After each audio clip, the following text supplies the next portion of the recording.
Alright, welcome back, people. I ain't done a video in a while.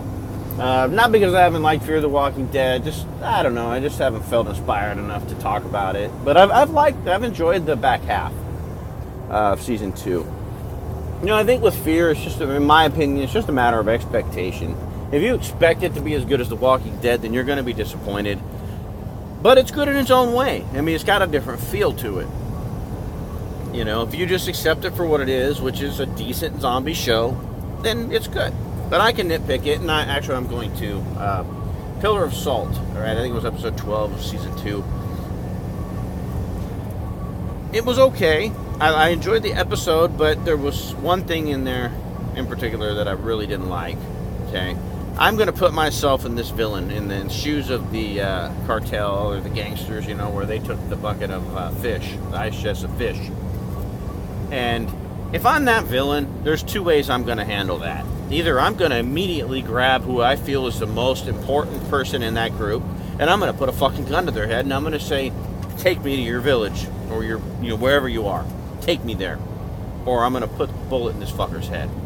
But then you run the risk of them not doing it, and then either calling your bluff, or you have to shoot them and kill them, and either way, you don't find generator. Or, because to make that much ice requires a lot of energy, okay?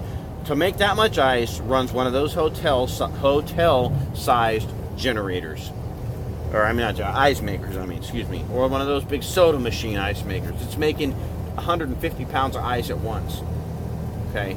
That's not my freezers running, and, to make that much ice in a regular household freezer, even if you filled up the entire thing with ice trays, would take hours, okay? So, it takes a lot of energy to make that much ice. If I was that cartel or gangster or whatever you want to call them, first thing I would have done is I would have been their best fucking friend, okay? I would have been like, you can have everything you want. Oh, we love your ice. Please bring more, okay? Go home, get some more, and bring it back and whatever. Here, have some dinner before you go. The door is always open. Let's trade. And I would have had them leaving out of there with full bellies, give them a couple shots, whiskey or tequila or whatever, get them feeling friendly, send them home, and follow them. And as soon as they get home, go back, or you find out where they are, you go back with your buddies and you take that fucking hotel. Okay? Because first of all, they're stupid. Like I said, it takes a lot. You're not making that much ice realistically with a Honda generator, a household generator. All right, you probably could, run your refrigerator on it, but why?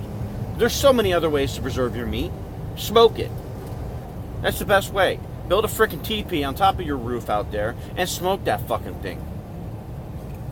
Or, hell, better yet, use one room on the top floor and turn it into a smoker. Or go dry out a bunch of ocean salt on little glass trays. I'm sure you could find stuff. And make salt. Make sea salt. And then use your sea salt to preserve your meat. In my opinion, in my humble opinion, wasting all that fuel to run a generator to make some ice, which is only a 10-hour solution to your food problem, is stupid. Sorry. Use that fuel to power an electric fence around your fucking compound. Or something else.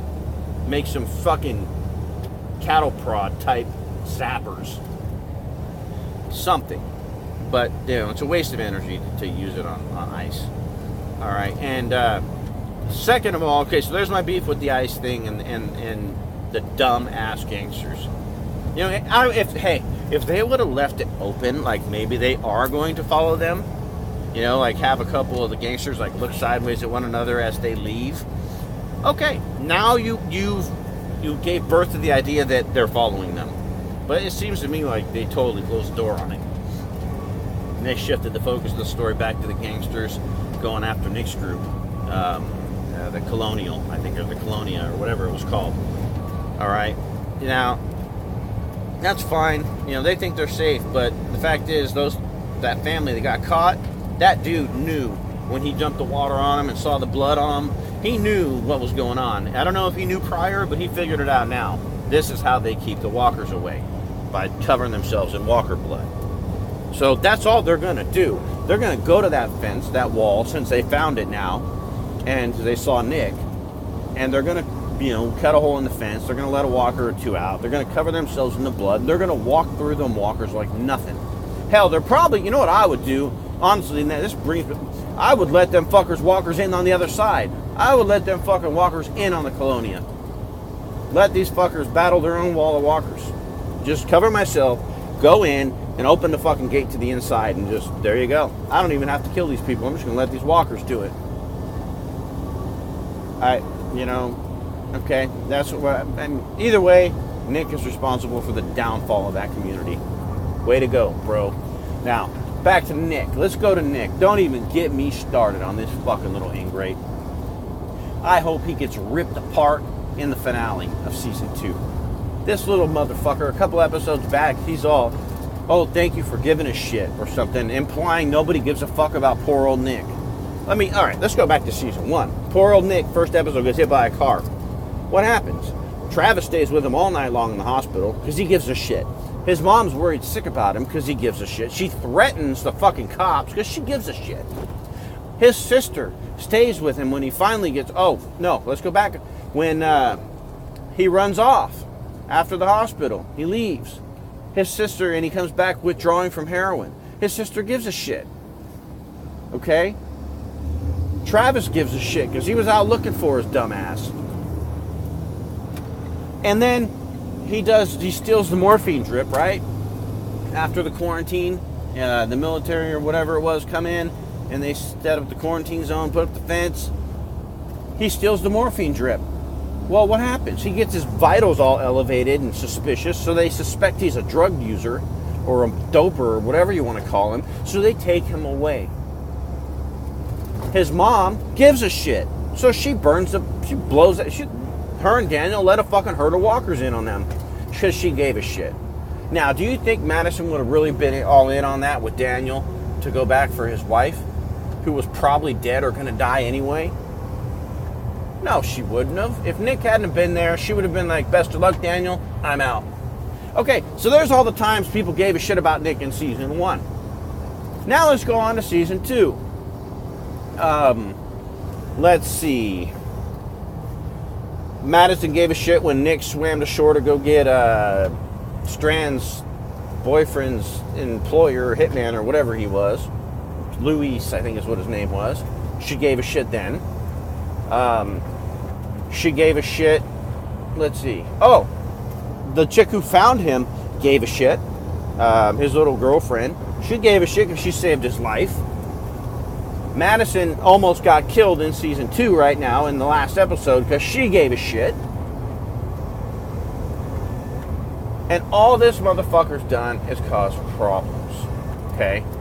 He stole the cupcake, which in turn almost got him his arm chopped off, or, worse, got him killed. So what happens?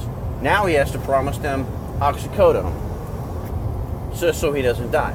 So now he's taking up all the oxy that this community has to make it look like they have more, cutting it and repressing it and all that, whatever he's doing. But either way, he's still costing them their medicine. Sure, it's great he didn't die. I would have told him, like, dude, we wouldn't have had to give him this fucking oxy in the first place had you not stole the fucking cupcake. But you stole the cupcake, therefore you got caught. Therefore, now you promise them all this oxy, which we got to give them out of our supply. We would have never had to do this had you not been a fucking idiot. I would have kicked his punk ass out.